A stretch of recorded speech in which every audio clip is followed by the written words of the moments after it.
Hello everyone. Welcome to UPSC guaranteed. कैसे हैं आप लोग? और आज जो हम वीडियो लेके आए हैं इसमें हम डिस्कस करेंगे जो WWF की, जिसका नाम है पूरा world wild life world wild life fund. ठीक है, world wild life fund WWF की जो एक रिपोर्ट आई है, लिविंग प्लेनेट रिपोर्ट 2024, काफी इंपॉर्टेंट रिपोर्ट है from the perspective of environment and ecology और क्लाइमेट चेंज और जितना भी जो करंट टॉपिक्स हैं हमारे, और जो बहुत ज्यादा न्यूज में रहते हैं, ट्रेंड में रहते हैं, प्रीलिम प्लस मेंस दोनों में आते हैं। और स्पेशली मेंस में अगर आपका जो एग्जाम है GS पेपर 3, ठीक है, उसके लिए काफी इंपॉर्टेंट है। और ये जो स्टैटिस्टिक्स इस रिपोर्ट में मेंशन्ड है, आप इसको अपने नेक्स्ट एग्जाम में कभी भी कोट कर सकते हो, राइट? और अगर फिल्म्स में स्टेटमेंट बेस्ड क्वेश्चन आते हैं तो उसके लिए भी आपके लिए काफी हेल्पफुल रहेगा। तो WWF की जो लिविंग प्लैनेट रिपोर्ट आई है 2024, ये क्या है बेसिकली, इसने क्या रिवील किया है? काफी सारे इसने स्टैटिस्टिक्स दिए हैं, ठीक है। तो उसको समझने के लिए मैंने ये सेपरेट वीडियो बनाया ताकि आप बहुत अच्छे से समझ सके और इसको जहां भी रेलिवेंट आपके एग्जाम के लिए इंपॉर्टेंट हो वहां पर इसको यूज कर पाए। तो WWF की जो लिविंग प्लैनेट रिपोर्ट 2024 है, सबसे पहले जो इसमें मेजर हाईलाइट है, जो मेजर चीज इसने रिवील की है, वो है 73% डिक्लाइन मॉनिटर्ड इन वाइल्ड लाइफ पॉपुलेशन सिंस 1970। क्योंकि 1970 जो है वो इस रिपोर्ट का क्या होता है, बेस ईयर होता है, ठीक है। वो इसका बेस ईयर मानते हैं, ठीक है। जब ये जो वर्ल्ड वाइल्ड लाइफ जो फंड है, ठीक है, ये बेसिकली क्या करता है, एक इंडेक्स बनाता है जिसको बोलते हैं लिविंग प्लैनेट इंडेक्स। और उस इंडेक्स का जो बेस ईयर है वो कंसीडर करता है 1970, और 1970 को बेस ईयर कंसीडर करके ये वाइल्ड लाइफ की पॉपुलेशन को कैलकुलेट करता है, ठीक है। और उससे पता चलता है हमें कि हर साल में, 5 साल में, 10 साल में किस तरीके से वाइल्ड लाइफ की जो पॉपुलेशन है वो चेंज हो रही है। बट जो इसने, इस रिपोर्ट ने, लेटेस्ट रिपोर्ट 2024 की है, इसने जो एक बहुत ही ज्यादा स्टार्क बोलते हैं जिसको, एक ट्रूथ एकदम जो बहुत कड़वा सत्य हमारे सामने रखा है, वो ये है कि 1970 के बाद 73% of the wildlife population has already been declined. समझ रहे हो आप? जितनी पॉपुलेशन 1970 में थी उसकी 73% ऑलरेडी डिक्लाइन कर चुकी है। समझ रहे हो? तो कितनी कम वाइल्ड लाइफ पॉपुलेशन हमारी आज की डेट में बची है। तो ये इसका सबसे मेजर हाईलाइट था, और ये बहुत ही ज्यादा ग्रेव ट्रुथ है। मतलब आप सोच नहीं सकते कि ये हमारे एनवायरनमेंट के लिए और हमारे जो क्लाइमेट चेंज है या ग्लोबल वार्मिंग है या everything, even human life eventually, हर चीज के लिए बहुत ही ज्यादा एक डेंजरस बात है। समझ रहे हो? हमारी एग्जिस्टेंस के लिए। तो ये एक बहुत बड़ा जो इसका मेजर हाईलाइट है वो रिपोर्ट का, वो यही है, ठीक है। अब इसमें आगे देखते हैं क्या क्या और बहुत सारी चीजें इस रिपोर्ट ने डिस्कस की हैं।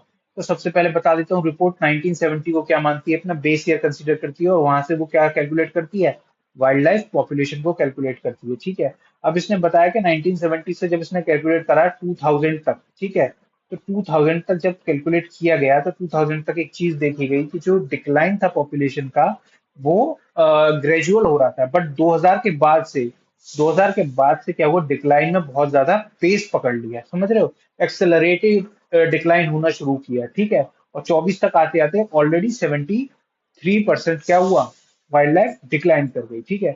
और ये रिपोर्ट किसके बेसिस पे बनती है, तो लिविंग प्लैनेट इंडेक्स जो ये WWF बनाता है, इसी इंडेक्स में सारी कैलकुलेटेड जितना भी डेटा होता है वो सब होता है, और इसी के बेसिस पे रिपोर्ट बनाई जाती है, कंपैरिजन किया जाता है और सारा डेटा एनालाइज किया जाता है, राइट? तो ये था इसमें बेसिकली मेजर हाईलाइट इस रिपोर्ट का। अब देखते हैं प्राइमरी ड्राइवर्स के बारे में डिस्कस किया कि ये जो डिक्लाइन हुआ है इसके मेजर फैक्टर्स क्या क्या हैं। तो सबसे पहले बताया है कि भाई हैबिटेट डिस्ट्रक्शन, जहां पे वाइल्ड लाइफ रहता है, हैबिटेट मींस जो वाइल्ड लाइफ का होम है, जो घर है, समझ रहे हो, वो जो रीजन है उनका डिस्ट्रक्शन बहुत ज्यादा हो रहा है, क्योंकि हम लैंड एनक्रोच करते जा रहे हैं, हम इंफ्रास्ट्रक्चर डेवलप करना है, हमें हर चीज को एग्रीकल्चर में ले लेना है, ठीक है। हम फॉरेस्ट छोड़ ही नहीं रहे हैं, हैबिटाट्स को छोड़ ही नहीं रहे, तो वो जानवर रहेंगे कहाँ? हम उनके घर को क्या करते जा रहे हैं, एनक्रोच करते जा रहे हैं। तो मेजर जो पहला फैक्टर है वो है हैबिटेट डिस्ट्रक्शन। उसके बाद क्लाइमेट चेंज, ऑब्वियस सी बात है, जब आप एनक्रोच करोगे, डिफॉरेस्टेशन करोगे, क्लाइमेट चेंज को और ज्यादा क्या करा आपने, एंथ्रोपोलॉजिकल एक्टिविटीज से एनहेंस ही किया है। अनसस्टेनेबल लैंड यूज प्रैक्टिसेस, अनसस्टेनेबली हम लैंड को क्या कर रहे हैं, अपने यूज में ले रहे हैं। और बहुत सारी प्रैक्टिसेस ऐसी हैं, जैसे एग्रीकल्चर के लिए बहुत ज्यादा, क्योंकि हमें वही फूड सिक्योरिटी भी देखनी है, तो बहुत ज्यादा क्या करना है, एग्रीकल्चर लैंड में फॉरेस्ट लैंड को कन्वर्ट कर देना, इंडस्ट्रियलाइजेशन कर देना, इंफ्रास्ट्रक्चर डेवलप कर देना, तो अनसस्टेनेबली जब हम करते हैं ना कि लिमिट में करना होता है, सस्टेनेबल का मतलब होता है लिमिट में करना, लेकिन हम लिमिट में लैंड यूज नहीं ले रहे हैं, हम अनसस्टेनेबली जब प्रैक्टिस करेंगे तो ऑब्वियसली बात है लैंड तो लिमिटेड है, तो या तो आप रह लो या फिर जानवर रह लें, समझ रहे हो। तो ये मेजर जो फैक्टर्स थे, जो प्राइमरी ड्राइवर्स थे इस डिक्लाइन के, वो ये रिपोर्ट ने इंडिकेट किए हैं। और इसने दो रीजन जो बताए हैं, लैटिन अमेरिका, कैरिबियन रीजन जो आपका है। लैटिन अमेरिका बेसिकली क्या होता है, मैक्सिको से नीचे के सारे कंट्रीज, मैक्सिको से नीचे पनामा, समझ रहे हो, वो सारे कंट्री, होंडुरास, ठीक है, आपका ब्राजील हो गया, ठीक है, इसी में ब्राजील में आता है आपका क्या, amazon फॉरेस्ट। तो वो सारा रीजन क्या बोलते हैं, लैटिन अमेरिका और कैरिबियन जो कंट्रीज हैं, वहां पर सबसे ज्यादा डिक्लाइन देखने को मिला है। अब देखिए आगे जो रीजन्स इसने बताए हैं, देखो सबसे पहले अमेजोन बेसिन, जो पहला रीजन है जहाँ पे सबसे ज्यादा डिक्लाइन देखने को मिला है, अमेजोन रीजन। ठीक है, किस वजह से, डिफॉरेस्टेशन और माइनिंग। ऑब्वियसली ब्राजील की गवर्नमेंट है, आपने न्यूज में भी देखा होगा कि ब्राजील की गवर्नमेंट के पास पैसा नहीं है और उसने बोला कि मैं अमेजोन फॉरेस्ट को काटना शुरू करूंगा ताकि मुझे माइनिंग करनी है और मुझे रिसोर्सेज का यूज करना है ताकि मेरे कंट्री के पास पैसा आए। ठीक है, तो उसने ये डेवलप्ड कंट्रीज को एक रिक्वेस्ट भी की थी कि मेरे को या तो पैसा दो, नहीं तो मैं अमेजोन फॉरेस्ट खत्म कर दूंगा। इस तरीके का मतलब वहां पे काफी डिबेट चल रहा था। अमेजोन फॉरेस्ट सिर्फ ब्राजील में भले ही है वो लाई करते, पर वो तो पूरे अर्थ के लिए क्या किसका काम करते हैं, लंग्स का काम करते हैं ना, अमेजोन फॉरेस्ट। तो उस तरीके की activities, deforestation, mining, climate change, ये सब की वजह से क्या हो रहा है, अमेजोन फॉरेस्ट पे बहुत ज्यादा क्या देखने को मिला, वाइल्ड लाइफ डिक्लाइन। और सबसे ज्यादा अफेक्टेड स्पीशीज कौन सी थी, तो याद रखना, golden lion tamarin and harpy eagle. ये कहाँ पे लाई करते हैं, ठीक है, और इनका आईयूसीएन स्टेटस सबका देख के मेरे को कमेंट में आप अभी बताएंगे, ठीक है, इस वीडियो के कमेंट में सारे ये जो है इनके गूगल पे करके आईयूसीएन स्टेटस क्या क्या है इनका बताएंगे। सेकंड जो रीजन जहां पे डिक्लाइन देखने को मिला, that is tropical rain forest. Tropical rain forest भी आपको पता है, ठीक है, जो भी ट्रॉपिकल रीजन में जो फॉरेस्ट पड़ते हैं आपके, ठीक है, वो सारे रीजन्स जैसे कि साउथ ईस्ट एशिया में, सेंट्रल अफ्रीका में, ये जो रीजन्स हैं यहाँ पर सबसे ज्यादा क्या देखने को मिला है, डिक्लाइन। ये जो आपका देखो मलेशिया है और ये सब इंडोनेशिया, मलेशिया, यहाँ पे आप देखते हो ना ट्रॉपिकल रेन फॉरेस्ट है, रबर प्लांट्स वगैरह सब वहाँ पे ग्रो करते हैं। स्पीशीज देखो कौन सी सबसे ज्यादा अफेक्ट हुई है, ओरंगुटेन्स एंड गोरिल्ला। अब ओरंगुटेन्स के लिए मैं आपको बता रहा हूँ, आपने इससे रिलेटेड 2023 ने ऑलरेडी क्या पूछा, क्वेश्चन यूपीएससी ने पूछा प्रीलिम्स में, इसीलिए बता रहा हूँ कि ये क्यों इंपॉर्टेंट है ये रिपोर्ट, क्योंकि ओरेंगुटेन्स के ऊपर ऑलरेडी यूपीएससी 2023 में क्वेश्चन पूछ चुका है। इसलिए आप गोरिल्लास के बारे में क्या बताएंगे, डिटेल, गोरिल्लास के बारे में डिटेल लिख के कॉमेंट में मेरे को बताएंगे, और इसका क्या आईयूसीएन स्टेटस है, एवरीथिंग। ठीक है, तो ओरेंगुटेन्स एंड गोरिल्ला ये सबसे ज्यादा क्या हुए, अफेक्टेड स्पीशीज है, इन्होंने सबसे ज्यादा डिक्लाइन देखा। और रिपोर्ट बोलती है they are at the risk of extinction, या एक्सटिंक्शन के रिस्क पे, तभी तो यूपीएससी ने इस पर क्वेश्चन बना के पूछा। समझ रहे हो, तो जो भी चीजें एग्जाम के पर्सपेक्टिव से रेलिवेंट होंगी, इंपॉर्टेंट होंगी, वो मैं अपनी सारी वीडियोस में इनकलकेट करता रहूंगा। और शांत से वीडियो को देखो और चीजों को समझने की कोशिश करो। जितना इजी वे में, जितना अच्छे तरीके से समझाने की कोशिश कर सकता हूँ मैं, उतनी मैक्सिमम करूंगा ताकि आपको एक कनेक्टिविटी भी बनती रहे। ऐसा नहीं है कि मैं कुछ भी पढ़ा रहा हूँ, समझ रहे हो। ठीक है, एग्जाम के लिए जो रेलिवेंट है वही पढ़ाऊंगा, फालतू वीडियो बनाने का कोई शौक नहीं है। थर्ड रीजन देखो, Asia Pacific marine ecosystem. Marine ecosystem में भी आपको भी पता है सबसे ज्यादा मरीन इकोसिस्टम में क्या मिलता है, कोरल रीफ्स। ठीक है, तो कोरल रीफ्स भी बहुत ज्यादा इम्पैक्टेड होते हैं, वो भी खराब होते हैं। और कोरल रीफ्स को क्या बोला जाता है, कोरल रीफ्स को बोला जाता है tropical rain forest of the marine ecosystem. तो वो भी ट्रॉपिकल रेन फॉरेस्ट की तरीके से, क्योंकि ट्रॉपिकल रेन फॉरेस्ट में भी बहुत ज्यादा स्पीशीज एंड डाइवर्सिटी देखने को मिलती है, आपके कोरल रीफ्स में भी बहुत ज्यादा डाइवर्सिटी देखने को मिलती है। सबसे ज्यादा अफेक्टेड स्पीशीज यहाँ पर जो मरीन इकोसिस्टम में हुई है, शार्क। ठीक है, शार्क के अलावा आपके ग्रुपर्स हो गए, निपोलियन रेसेस हो गए, ठीक है, ये सारे क्या हैं, बेसिकली सबसे ज्यादा इन लोगों ने अफेक्ट, मतलब सबसे ज्यादा ये लोग, इन्होंने ब्रंट उसका झेला है। ठीक है, तो ये थे मेजर मेजर रीजंस। ठीक है, और जो रिपोर्ट है वो क्या कहती है कि इमीडिएट एक्शन लेने की बहुत ज्यादा जरूरत है इस चीज को रोकने के लिए। अब बात करते हैं कि जो रिपोर्ट है बेसिकली ये क्या डिस्कस करती है। भाई रिपोर्ट ने प्रॉब्लम्स बताई, रिपोर्ट सोल्यूशन देती है, बिल्कुल देती है। रिपोर्ट ने क्या बोला कि नेचर बेस्ड सोल्यूशंस पे जाना पड़ेगा। अब नेचर बेस्ड सोल्यूशंस क्या है, इसको समझने की कोशिश करते हैं। तो देखो, नेचर बेस्ड सोल्यूशन नाम से समझ में आ रहा है कि कोई नेचुरल प्रोसेस हो या नेचुरल सोल्यूशन हो, जो क्या करे, इवेंचुअली क्या करे, ये जो सारी प्रॉब्लम्स हम फेस कर रहे हैं related with our climate and biodiversity, जो हमारा डिग्रेडेशन हो रहा है, तो ऐसी नेचुरल प्रोसेसेस को क्या करा जाए, प्रमोट किया जाए, जो इवेंचुअली क्या करें, जो भी ये जो क्लाइमेट चेंज की प्रॉब्लम्स है, ठीक है, बायोडायवर्सिटी डिक्लाइन की जो प्रॉब्लम है, उसको करेक्ट करे अपने आप। मतलब कोई भी आर्टिफिशियल ना हो, नेचुरल प्रोसेस हो, ऐसे नेचर बेस्ड सोल्यूशंस को हमको अडॉप्ट करना है। और हम इंडिया में भी, आपको पता होगा, इंडिया में भी एक बहुत अच्छा इंडिया में भी एक बहुत अच्छा इनिशिएटिव लिया गवर्नमेंट ने, based natural farming zero based natural farming का एक कॉन्सेप्ट है। इसके बारे में आप मेरे को कमेंट में लिख के बताएंगे, आपका होमवर्क है। ठीक है, कि जीरो बेस्ड नेचुरल फार्मिंग क्या है, इसके बारे में आप मेरे को बताएंगे। ये भी क्या है, एक तरीके का नेचर बेस्ड सोल्यूशन है। ठीक है, तो उसको बताएंगे। तो देखिए, तो रिपोर्ट क्या सजेस्ट कर रही है कि भाई नेचर बेस्ड सोल्यूशंस ही है अ पाथ टू रिस्टोरेशन। अगर हमें अपने एनवायरमेंट को बचाना है तो हमें इसी तरीके के सॉल्यूशंस अडेप्ट करने पड़ेंगे।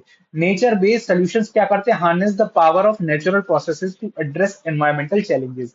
ये नेचुरल प्रोसेसेस को हार्नेस करके एनवायरमेंटल चैलेंजेस को क्या करते हैं, डील करने की कोशिश करते हैं। एग्जाम्पल देखो, सबसे पहला क्या है एग्जाम्पल, रिफोरेस्टेशन और एफोरेस्टेशन। ऑब्वियस सी बात है, पेड़ लगा दो। पेड़ आपने लगा दिए, उसके बाद बाकी का सारा कार्बन डाइऑक्साइड को एब्जॉर्ब करना है, कार्बन सिक्वेस्ट्रेशन करना, सारे काम क्या कर लेता है, पेड़ कर रहा है ना।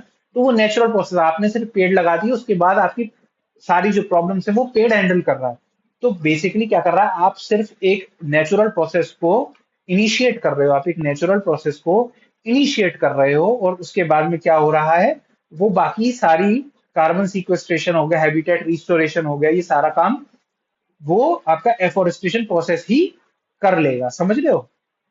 उसके बाद आता है आपका वेटलैंड रिस्टोरेशन। वेटलैंड्स को, जो आपको पता है, वेटलैंड्स के लिए एक बहुत कन्वेंशन हुआ था, बहुत फेमस कन्वेंशन, उसका नाम है रामसर कन्वेंशन। रामसर कन्वेंशन कब हुआ था, 2 फरवरी हुआ था ये 1971 में। ठीक है, इसमें बेसिकली क्या किया गया, इसमें वेटलैंड्स को देखा गया और रामसर साइट्स बनाई गई, और बोला गया कि हमें ये पर्टिकुलर साइट्स को रिस्टोर करना है। क्यों, क्योंकि ये जो वेटलैंड्स होते हैं ये हमारे लिए बहुत ज्यादा हेल्पफुल होते हैं, ये हमारे स्पीशीज को प्रिजर्व करने की कोशिश करते हैं, ग्राउंड वाटर रिचार्ज में ही हेल्प करते हैं। समझ रहे हो। तो काफी सारे वेटलैंड्स के जो हैं वो एनवायरमेंटल बेनिफिट्स होते हैं, इसलिए उनको रिस्टोर करना क्या है, आपने वेटलैंड को बचा लिया, वेटलैंड बाकी के सारे काम आपकी तरफ से कर देगा। ये है आपका नेचर बेस्ड सोल्यूशन। थर्ड हो गया हमारा सस्टेनेबल फार्मिंग। ये तो बहुत ऑब्वियस सी बात है, जिसमें आपको आर्टिफिशियल क्या, जो केमिकल पेस्टिसाइड्स एंड फर्टिलाइजर्स को यूज नहीं करना, और क्या यूज करना है, जीरो बेस्ड नेचुरल फार्मिंग। ठीक है, उसके बाद आते हैं अर्बन ग्रीन स्पेसेस। जो अर्बन स्पेसेस है, जहाँ पे बहुत हाई राइज बिल्डिंग्स है, मेट्रो सिटीज है, वहां पर भी क्या करना है, ग्रीन स्पेसेस डेवलप करनी, पार्क्स बनाने, एफोरेस्टेशन करना, ताकि आपका जो अर्बन एरिया है, जो आपने एक कॉन्सेप्ट सुना होगा, और यूपीएससी ने पीवाईक्यू में भी ये क्वेश्चन पूछा हुआ है, अर्बन हीट आइलैंड का। अर्बन हीट आइलैंड के ऊपर क्वेश्चन पूछा, related with NCR Delhi, Delhi NCR से रिलेटेड अर्बन हीट आइलैंड। तो अर्बन हीट आइलैंड का जो कॉन्सेप्ट है, जहां पर बहुत ज्यादा क्या होता है, हीट होने लग जाती है मेट्रो सिटीज में, उस तरीके की चीजों को टैकल करने के लिए क्या जरूरत है, ग्रीन स्पेसेस को डेवलप करने की। उससे क्या होगा, डाइवर्सिटी सिटी में भी आएगी और एयर क्वालिटी क्या करेगी, इंप्रूव करेगी। तो ये थे कुछ examples of nature based solutions which this report suggest. Now moving forward, हम कुछ देख लेते हैं कि इंटरनेशनल कॉन्फ्रेंसेस भी हुई हैं, जो क्या करती हैं, कुछ ऐसे एक्शंस लेने के लिए हम लोगों ने क्या किया, एक साथ आए और हमने कॉन्फ्रेंसेस की और हमने डिसाइड किया कि we will work together to counter this climate change and biodiversity degradation. तो बेसिकली देख लेते हैं इंटरनेशनल एफर्ट्स क्या क्या लिए गए। तो COP16 जो बायोडाइवर्सिटी कॉन्फ्रेंस होता है, जिसको हम CBD बोलते हैं, क्या होता है, कॉन्फ्रेंस ऑफ बायोडाइवर्सिटी। ठीक है, कन्वेंशन ऑन बायोडाइवर्सिटी।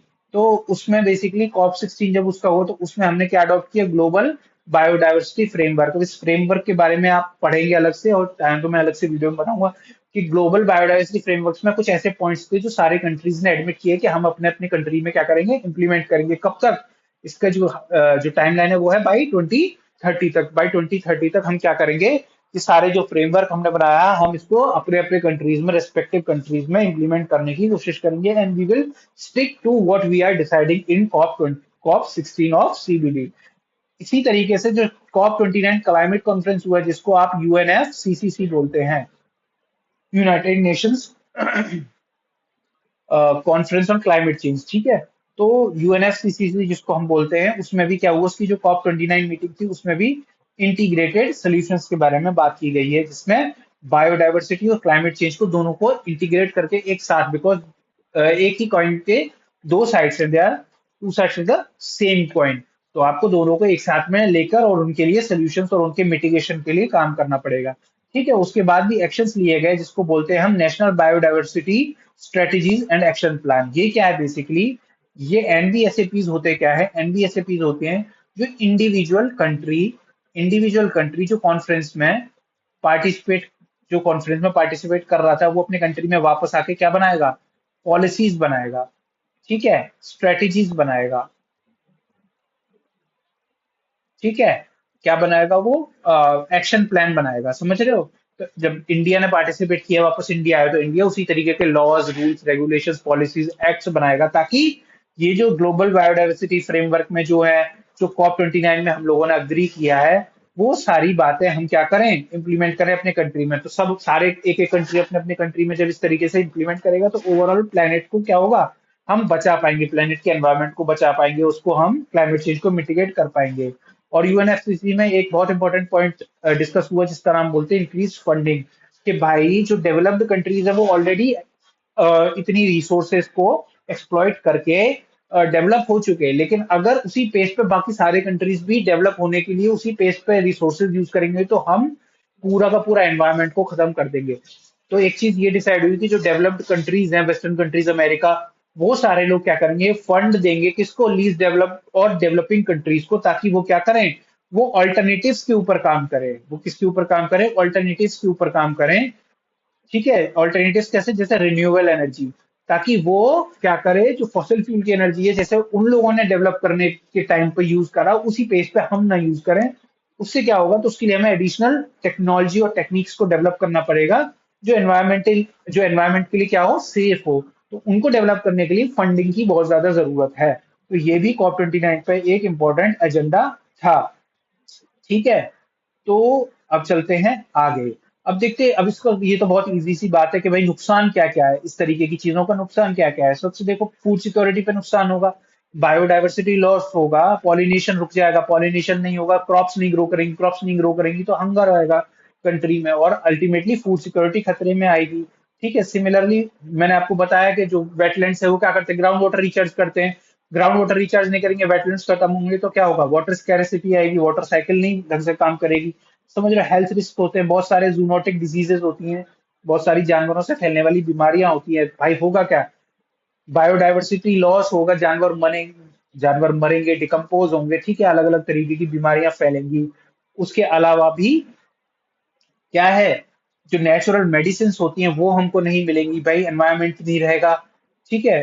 तो जंगल नहीं रहेगा, फॉरेस्ट नहीं रहेगा, तो जो नेचुरल ट्रेडिशनल मेडिसिन है वो हम यूज नहीं कर पाएंगे, ठीक है। इकोनॉमी तो ऑब्वियसली इंपैक्ट होगी भाई, एनवायरनमेंट नहीं रहेगा तो टूरिज्म नहीं आएगा, फार्मास्यूटिकल भी भाई पेड़ पौधों से ही तो आप एक्सट्रैक्ट कर करके अलग अलग दवाइयां बनाते हैं, समझ रहे हो। तो अल्टीमेटली इकोनॉमी पे भी बहुत ज्यादा इम्पैक्ट होगा इसका। भाई जब पेड़ पौधे, कुछ जंगल नहीं बचेगा तो जाओगे कहाँ आप? और क्यों आएगा कोई घूमने के लिए, टूरिज्म में जाते हैं ना सीनिक ब्यूटी, नेचुरल ब्यूटी देखने के लिए।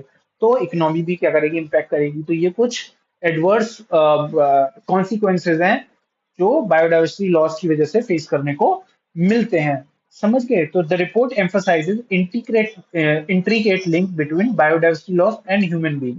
और ये रिपोर्ट एक ये चीज भी हाईलाइट करती है कि आप ये मत सोचो अगर अब वाइल्ड लाइफ डिक्लाइन हो रही है तो ह्यूमंस पे कोई इम्पैक्ट नहीं है। आपका अभी एग्जिस्टेंस खतरे में ही है, अगर आप वाइल्ड लाइफ को और एनवायरमेंट को नहीं बचाते हो तो आपका भी एग्जिस्टेंस खतरे में है और इवेंचुअली आप भी वाइप आउट हो जाओगे, समझ रहे हो। तो बायोडाइवर्सिटी लॉस और ह्यूमन वेलबींग दोनों एक साथ क्या है, कनेक्टेड है। इसीलिए होलिस्टिक और सस्टेनेबल अप्रोच हमें अडॉप्ट करनी पड़ेगी, क्यों, ताकि हम अपने जो प्लेनेट है उसको बचा पाए। और उसके लिए हमें क्या क्या यूज करना है, रिन्यूएबल एनर्जी को यूज करना है, वेस्ट कम करना है, ठीक है, मिनिमाइजिंग अनसस्टेनेबल लैंड प्रैक्टिसेस और एसडीजीज को फुलफिल करना है। एसडीजीज, अच्छा कमेंट में मुझे बताएंगे कि कितने नंबर ऑफ एसडीजीज हैं, पहली चीज। और अगर किसी को नाम याद है तो उनके नेम भी मेंशन करेंगे, ठीक है। तो एसडीजीज को हमें क्या करना है, इम्प्लीमेंट करना है, ठीक है।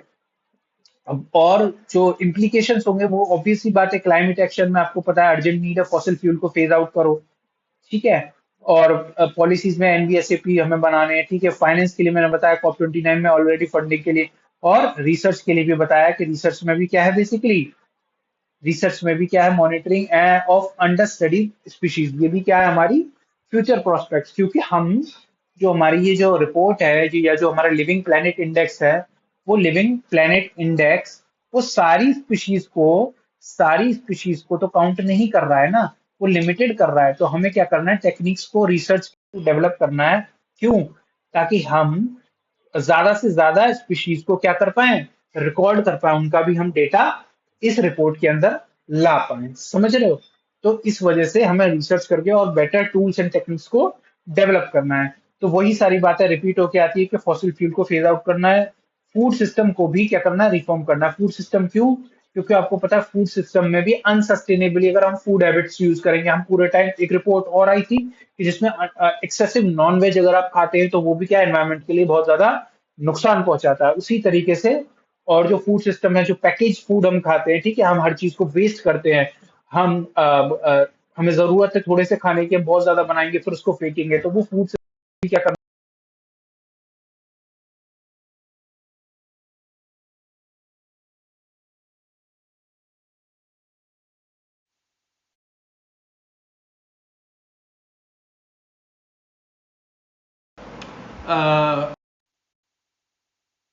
के लिए फाइनेंस की भी जरूरत है, और एनबीएसएपीज क्या करेंगी, अलग अलग कंट्रीज अपनी बनाएंगी। तो फाइनली यही कंक्लूजन है इसमें। कंक्लूजन में तो कुछ नहीं है, बस यही है। तो यही थी हमारी बेसिकली अभी तक की रिपोर्ट, और जो भी मेजर इसमें चीजें थी वो मैंने आपके साथ ऑलरेडी डिस्कस कर दी हैं। अगर आपको वीडियो पसंद आई हो, समझ में आई हो, तो प्लीज कमेंट करिए, लाइक करिए, चैनल को सब्सक्राइब करिए इस तरीके की और वीडियोस के लिए। और जो जो क्वेश्चंस मैंने दिए हैं उसको आप क्या करेंगे, मेरे को आंसर करेंगे। So thank you so much